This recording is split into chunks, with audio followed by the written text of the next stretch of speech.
Make sure you listen to my daddy's podcast right now. It's the best show in the world.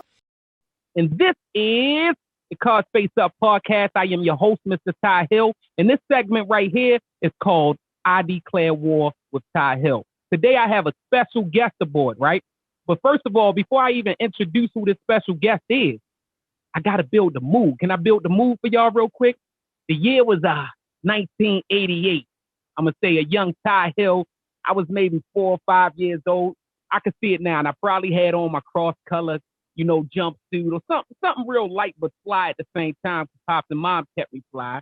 You feel me? On the radio, it's probably My Prerogative. Bobby Brown was jumping at that time. The year 88, remember? So Bobby Brown was jumping. Who else we had? We had Michael Jackson. The Way You Make Me Feel was jumping. And then this song came on.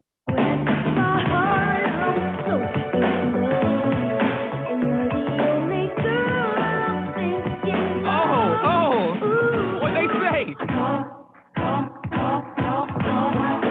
On the phone. Hey. Okay. Yeah.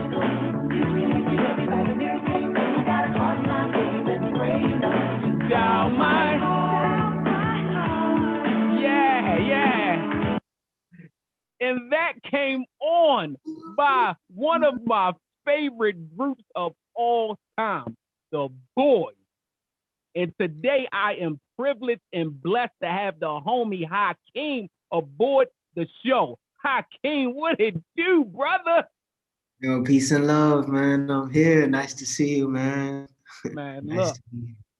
Nice to see you. I know I'm thinking just like the rest of the world thinking, you feel me? Man, you done rapped already, but the rest of the world don't know how big of a moment this is in music history.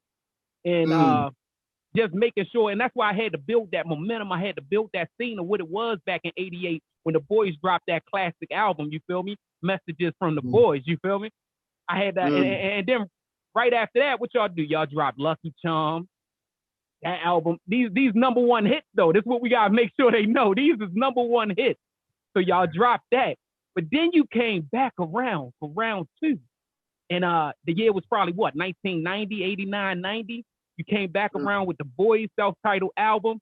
And then you and your brothers, and I gotta make sure I state that.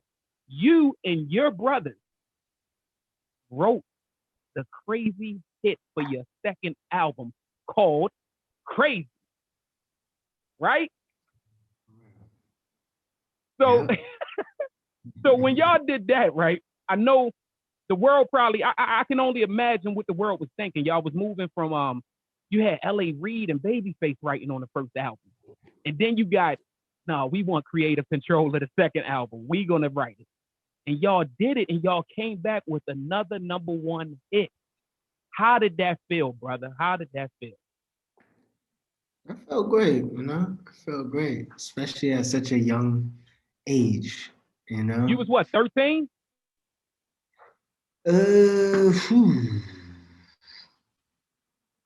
Probably closer to about 15. I'm thinking 14, 15, yeah. Mm-hmm. Okay, so the first album you was about 12, 13. When it came out, I was 13. Yeah. Oh man, y'all took so creative control at 14, 15 years old.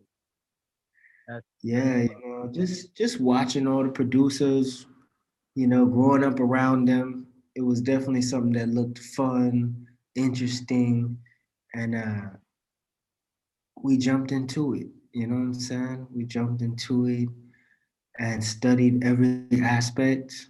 Our parents really supported us, helped us buy equipment and recording equipment, beat making equipment. And we just pushed it forward. I remember when I got my first MPC drum machine, and my dad was telling me, take your favorite songs and copy them exactly. Like copy every drum beat, every note, just so you can learn how they did it. You know what I'm saying? And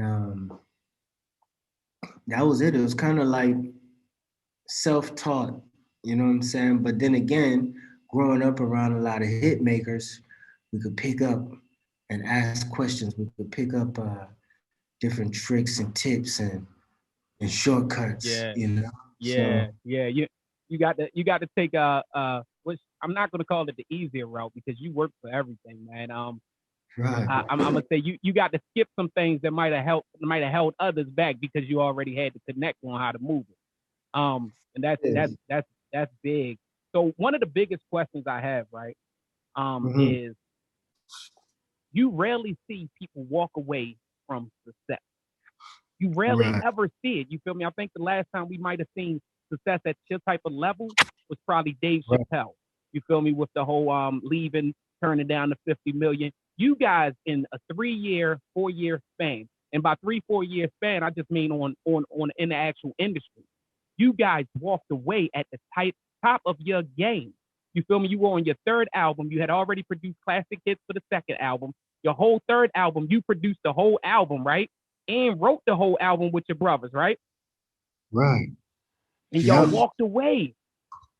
How what was on your mind at that time? Build the fans. Let the fans know what was on Hakeem's mind at that moment to say, you know what? I'm gonna let all of this go. Mm, it's more about being happy, you know, because I think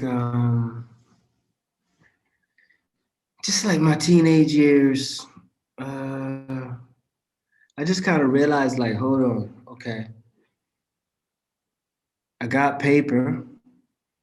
Um, I don't have to work, don't have to go to a job, Mm-hmm. but I'm not happy, you know. I'm still searching for just general happiness, you know. And that just kind of led to an internal search.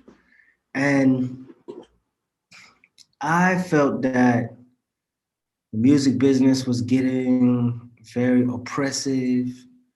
You know, there was a lot of by force, doing things by force, even when you don't want to do it. Um, and there was some nasty, things going on behind the scenes. Mm. So I remember when a couple events happened, I kind of made a resolve in my mind that, and in my heart, that as soon as I find the way out of here, I'm taking that door. You know what I'm saying?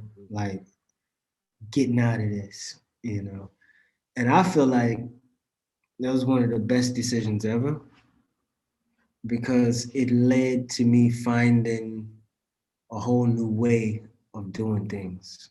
And I feel like I was kind of headed on this Hollywood kid type of path. You know what I'm saying?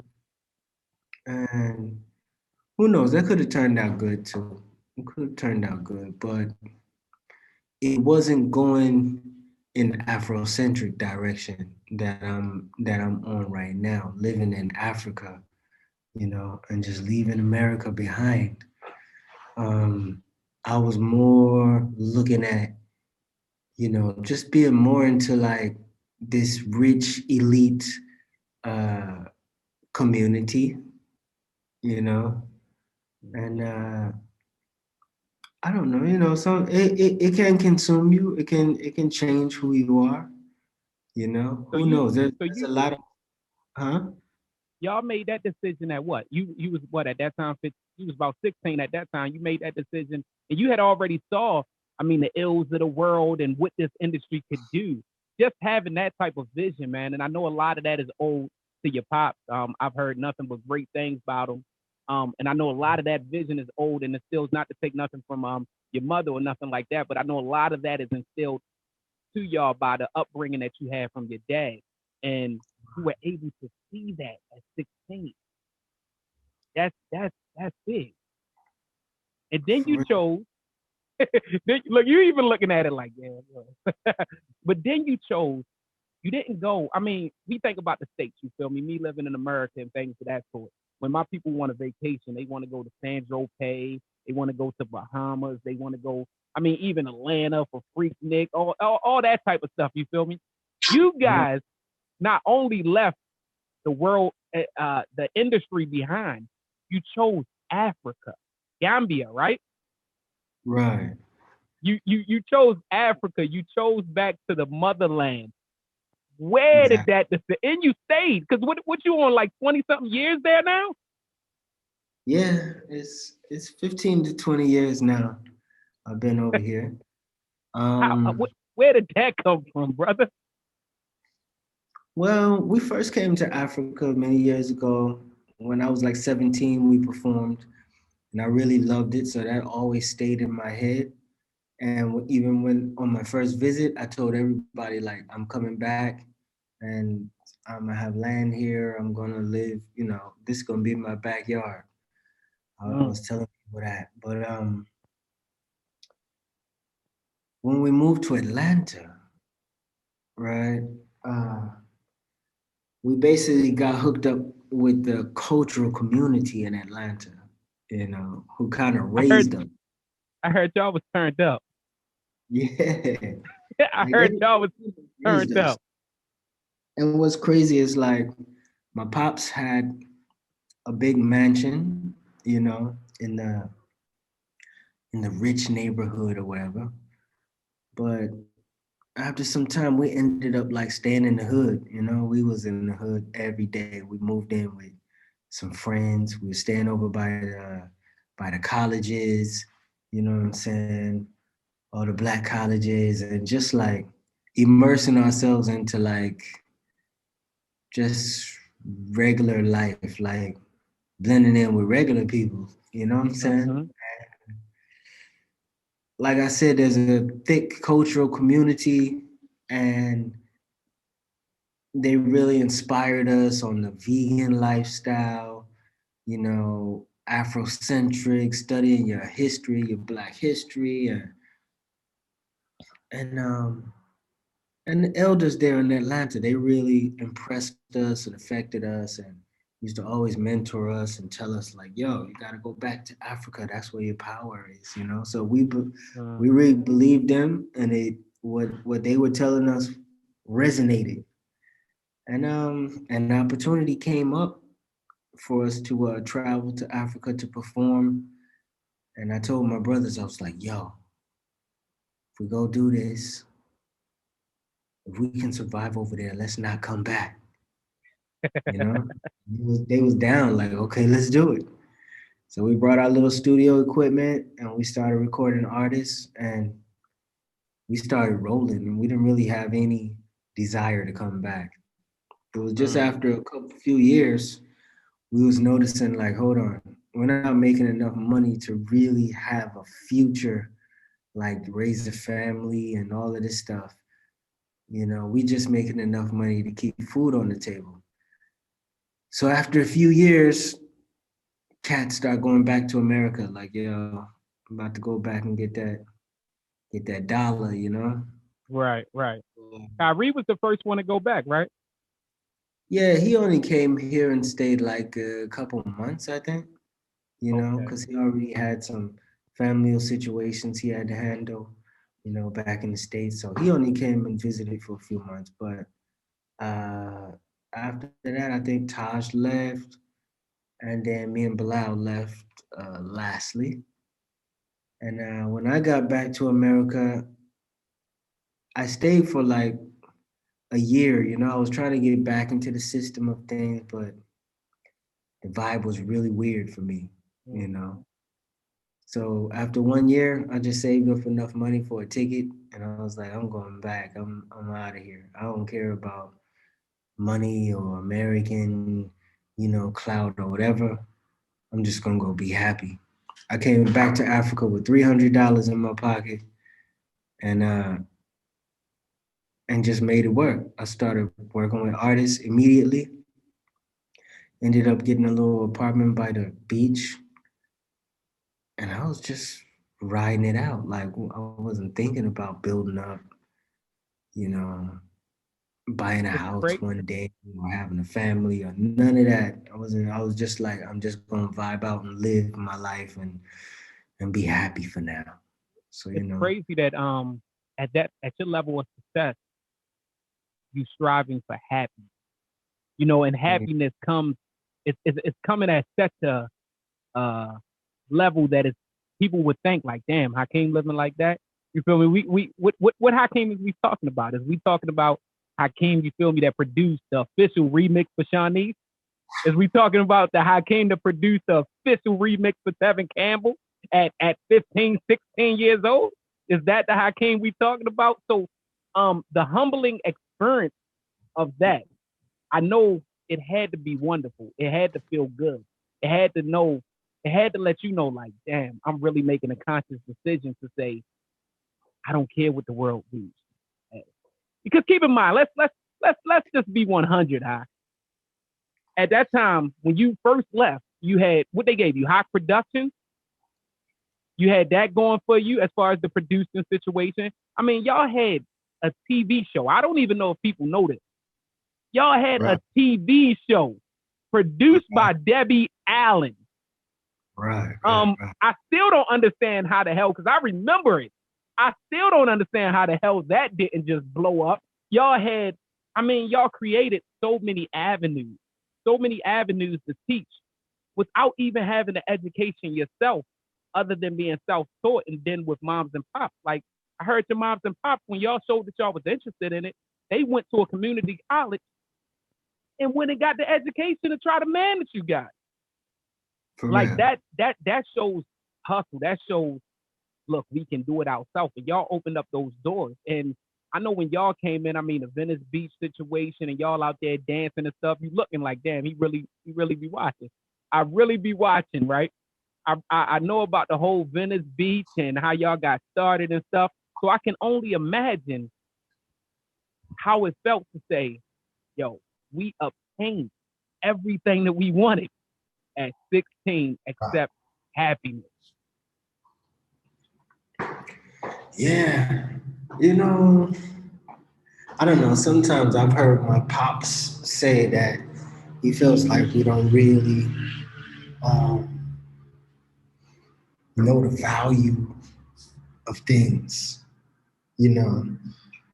So young, having a lot of money, kind of spoiled on some levels. You know. I'm just getting my charger real quick, but having too much too young, we kind of don't realize the street value of things, because we're not really growing up as normal people. We're growing up in this whole Hollywood game. Mm-hmm. So, maybe we didn't see things like the normal struggling person. You know what I'm saying? I've had some friends who told me like, bro, if it was me, I would never have let that go. You know what I'm saying? But that's because they're looking from it from an angle of the struggle and the brokenness they've been through. You know what I'm saying? Having. But we never really had that experience, So I don't know, man. We just had another perspective, another spin on things. And luckily it kind of went for a spiritual twist. I mean, my parents always gave us a very strong spiritual foundation. Mm-hmm. So that kind of that sparked it off initially. That was the initial seed planted, but the spirituality kind of took over, and we began to prioritize, spiritual matters more than just material. You know what I'm saying? Gotcha. So I don't know. A lot of the stuff with the material too, you start to realize that a lot of it is empty.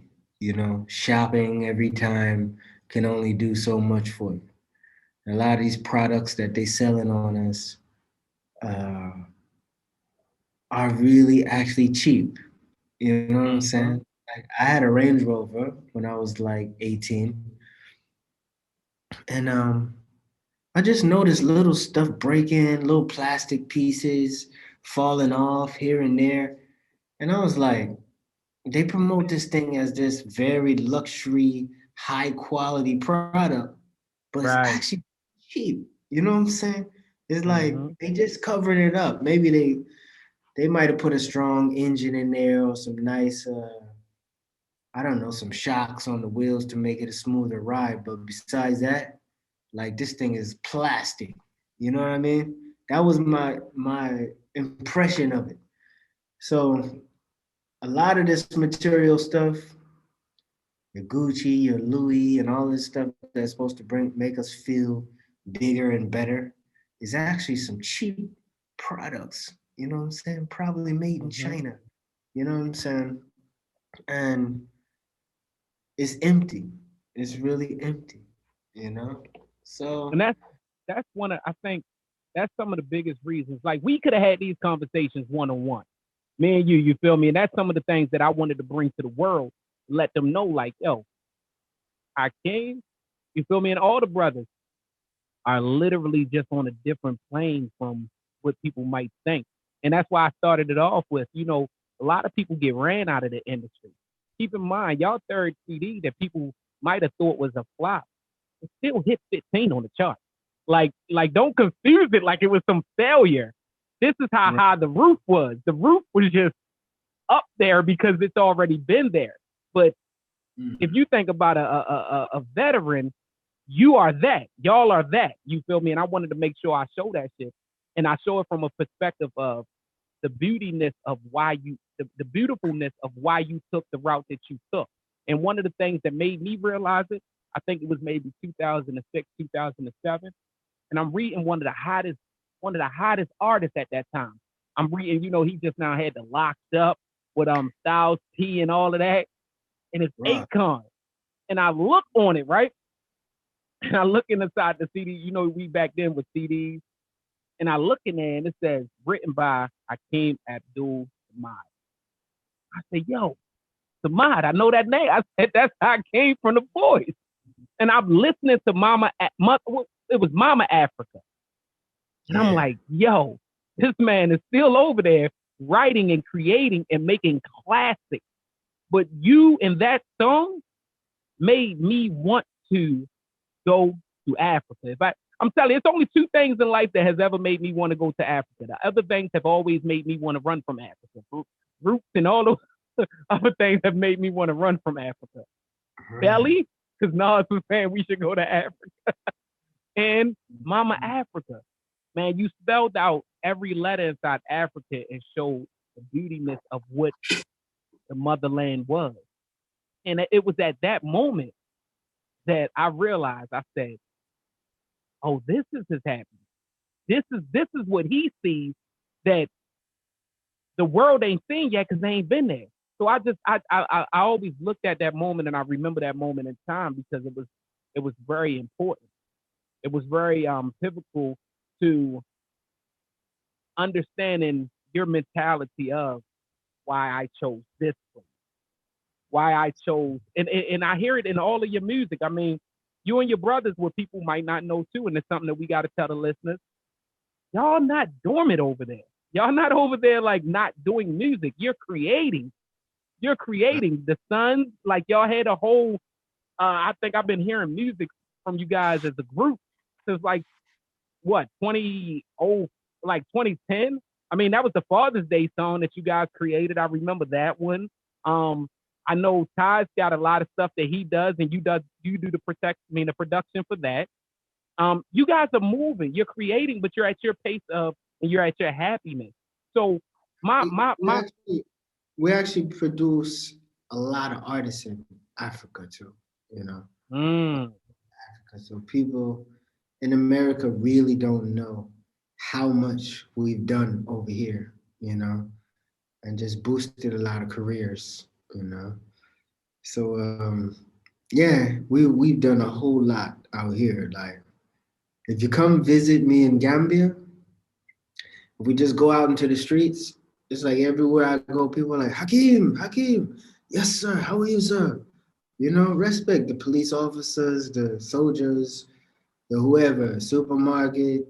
It's like a lot of people know me for That's how it's supposed to boosting be. the music industry, you know.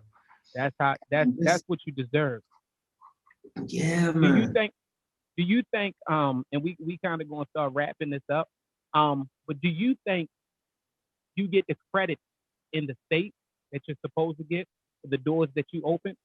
Because keep in mind, and I gotta make sure, I got to make sure that when I speak of the doors that you open, I don't mean it just the doors that you opened yourself, the doors that your group opened. You feel me? Your three brothers. You feel me? And we always got to keep in mind it's Tyree, it's Taj, and it's Bilal, and it's Hakim. And y'all always moved as a unit, so I wanted to make sure I stretch that out.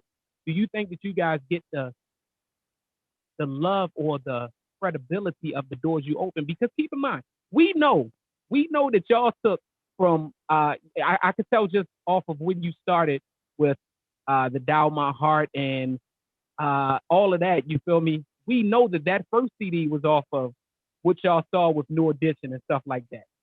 But Right. do we look at the things of what y'all created, the avenues, I mean, the immatures, the Another Bad Creations, the Imagine, like y'all Yeah, opened those doors. yeah, I feel like there's special ones who who do let us know, you know, from time to time, who have expressed to us uh, that hey, you know, I'm here doing what I'm doing because of y'all. You know what I'm Mm, saying? I remember going to my brother invited me to a Snoop studio one time, and Ray J was up in there. I guess he always hangs out with Snoop. So right. That's his cousin or Ray, something. yeah, Ray J just grabbed me and was like, "Yo, man, you know, it's because of y'all, you know, that y'all open the doors for me to be able to do stuff like that. It was from us watching y'all do. But we went to the same elementary school as Brandy and Ray J, you know. So they Carson, saw, yeah, for real. So, you know, they saw us in the TV shows, the music, all of that stuff. That was very inspirational and letting other young people know that they can do it too. Um, I mean, there's more from time to time.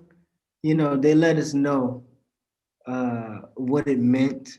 So I feel like people appreciate, you know, those who we have really affected. They appreciate and they let us know.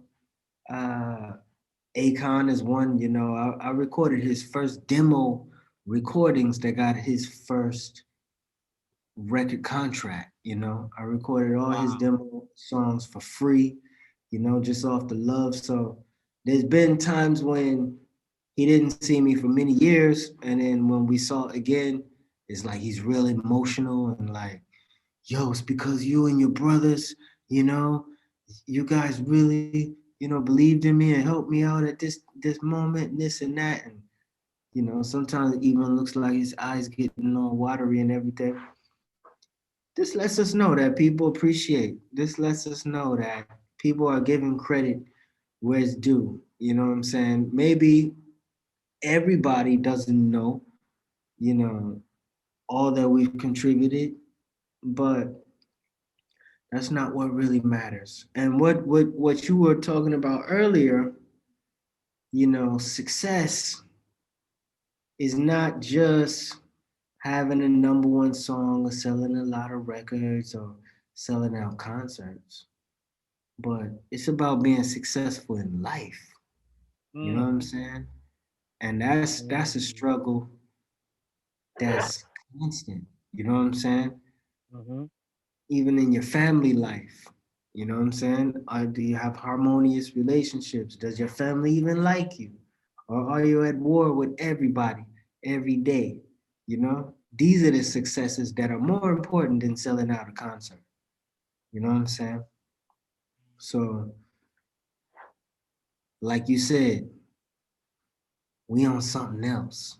You know what I'm saying? Always, man. Beyond Babylon and going within to find the true wealth, the true gifts, health, peace of mind, love, happiness, harmony.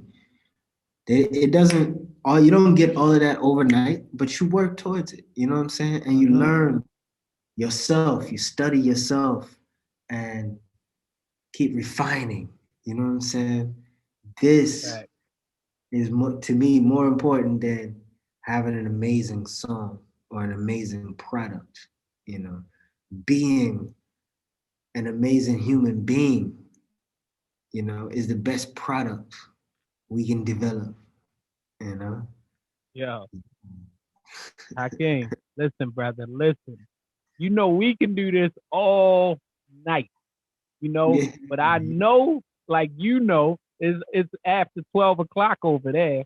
I'm coming to Gambia, and I just want to kick it with you. We gonna chill and all of that stuff, you feel me? But I want to first say I appreciate you, Nice. and this show literally, I have the Cards Face Up podcast. This show, the I Declare War with Ty Hill podcast, or the segment of that show is a place to give people what they deserve.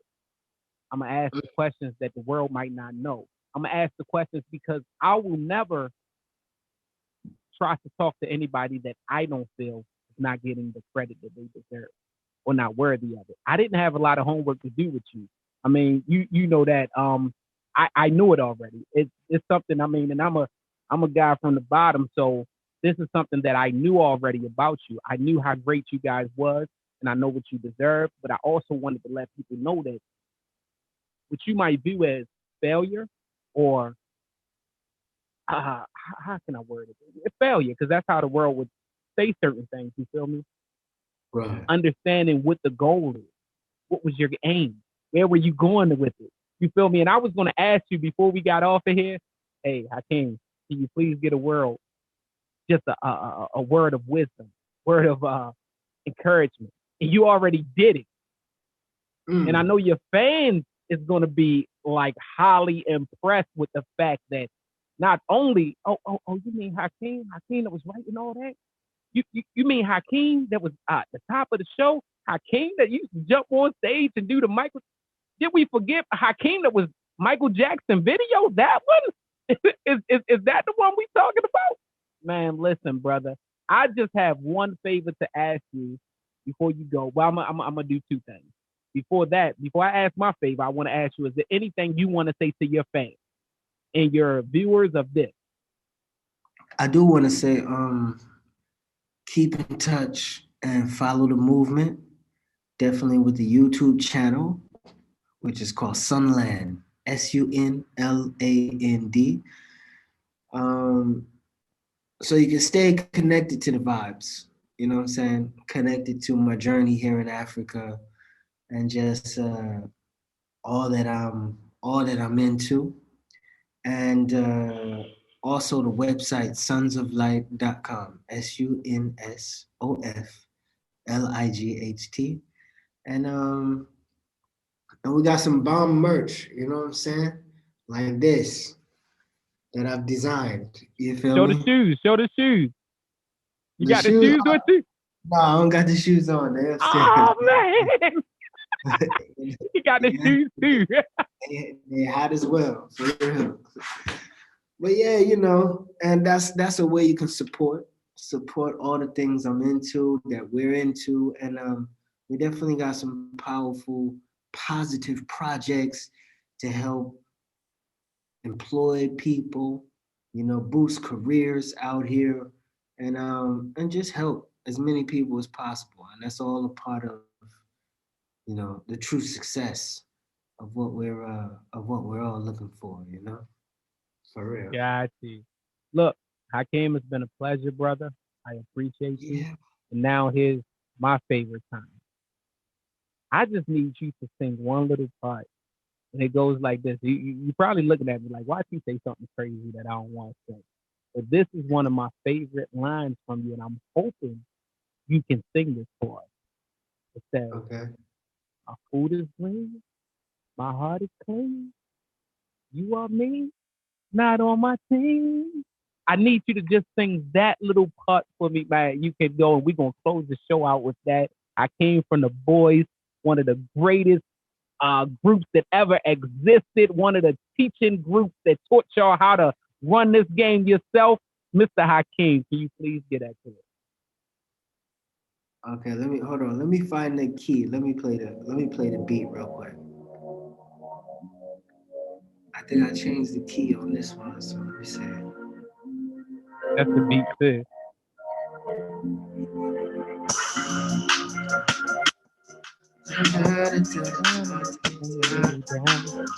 Hey.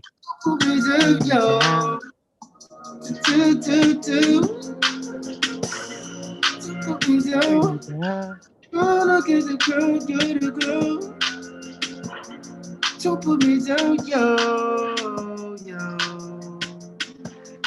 My food is green, heart is clean. You are mean, not on my team. Destiny, meant to be. Go. No. Yeah.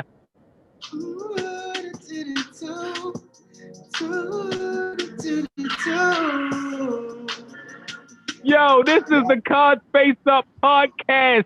This is also segment is called, what is it? I Declare War with Ty Hill and Mr. Hakeem are the greatest, one of the greatest groups of all time, the boys. Listen, brother, I appreciate you. I'll talk to you soon. We gonna rock out in Gambia. I'm coming. We gonna have fun, man. We love you, brother. Don't put me down. Spin around against the ground, you're the clown. Hey. Oh, yo, no. Yeah. Peace out, y'all. Thank y'all for tuning in. Make sure y'all get at Hakeem on all his social media. Hot, give him the social media real quick. I know they got the YouTube. Give him your social media real quick. Now, Instagram is Hakeem Abdul Samad. And that's my main one. All right. That's what it is, man. Make sure y'all get at him. Listen, we are out. We thank y'all for tuning in.